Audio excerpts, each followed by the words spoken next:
Are you ready for a tale that is written in one of the oldest books of history?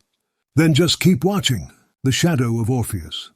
In the fading twilight, as the stars began to unfold across the Greek sky and the stillness of night spread like a blanket over the world, a small group of travelers gathered around a crackling campfire. The scent of pine wood filled the air, and the flickering flames cast dancing shadows on the rugged rock walls of the nearby mountains. Their guide, an older man with a weathered face etched by years of wandering under the stars, began to speak. His voice thick with memories and stories from ancient times. "Tonight I will tell you a tale," he began, his tone low and grave. "A tale not written in the old texts, yet it happened nonetheless. It's a story hidden beneath the myth, buried in the shadow of legend, a story about Orpheus. You heard of him, no doubt? The famed musician, the one who charmed the gods with his lyre and ventured into the underworld to retrieve his lost love, Eurydice. But what they don't tell you in the myths is what came after." The guide paused, gazing deeply into the fire. The flames flickered, as if stirred by the ancient tale he was about to unfold. After Orpheus lost Eurydice for the second time, forever condemned to wander the world of the dead, he was consumed by grief. He returned to the world of the living, but he was no longer the same man. His music, once a gift from the gods, became a curse. The lyre, which had once brought joy and light, now only played sorrowful notes that could pierce the hearts of those who listened, casting them into despair. Orpheus withdrew from society, avoiding the company of men and gods alike. He wandered the remote mountains of Thrace, where the wind howled through desolate valleys, and the moon hung like a sentinel over dark forests. Alone with his lyre, he played night after night, his melodies echoing across the barren landscape, as if calling out to Eurydice, calling her name into the void.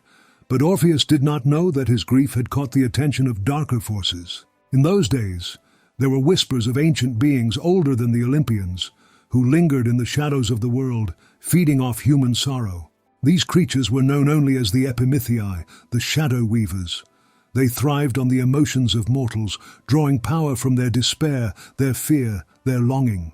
They were said to be born from the chaos of the world before order was imposed by Zeus and his kin, and they hated the gods for it. One night, as Orpheus sat by a cliff overlooking a deep, shadowed valley, the music of his lyre seemed to take on a life of its own. The notes danced through the air, twisting and warping until they no longer sounded like his own. He stopped playing, startled, and in that moment the shadows around him shifted.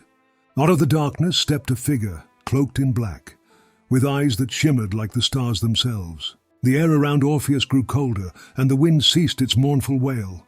The figure spoke, its voice soft yet piercing, like the whisper of a distant storm. "Orpheus," it said, "son of Calliope, favored of Apollo. You seek your lost love, yet you are denied by the gods. I can give you what you desire."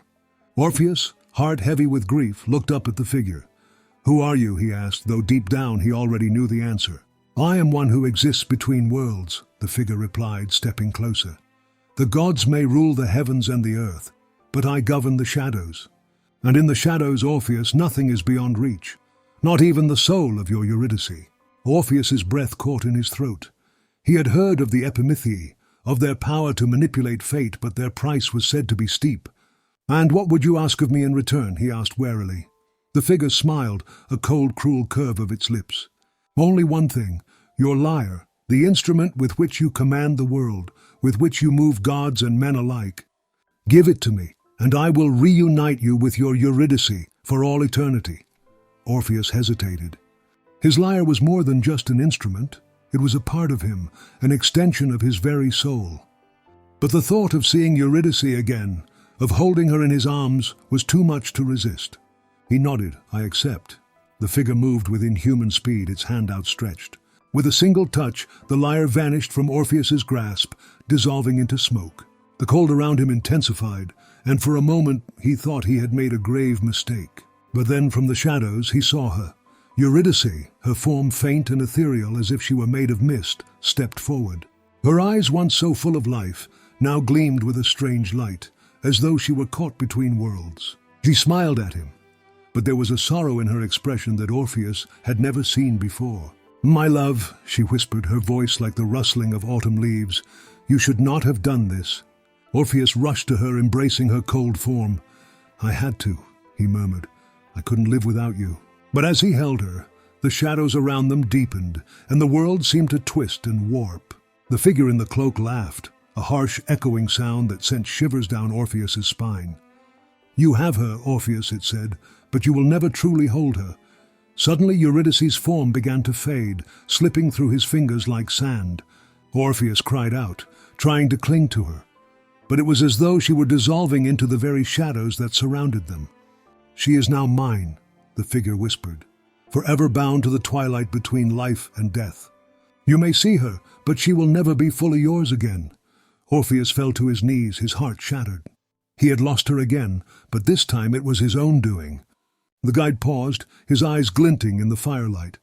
The travelers around the campfire sat in silence, captivated and uneasy.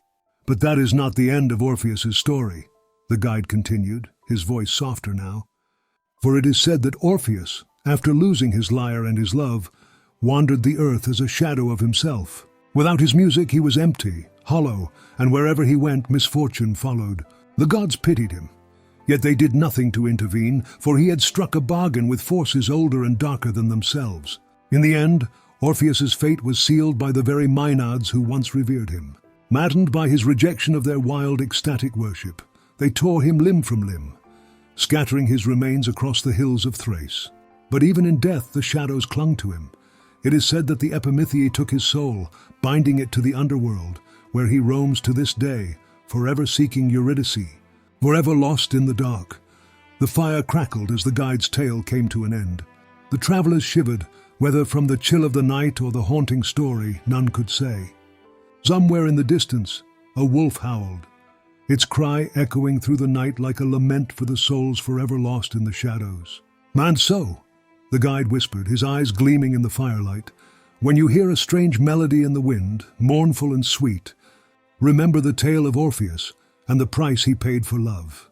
The night grew darker still, and the shadows around the campfire seemed to stretch and shift, as though listening to the ancient story, waiting for their next victim. Thanks for watching, and watch the next video for more untold stories.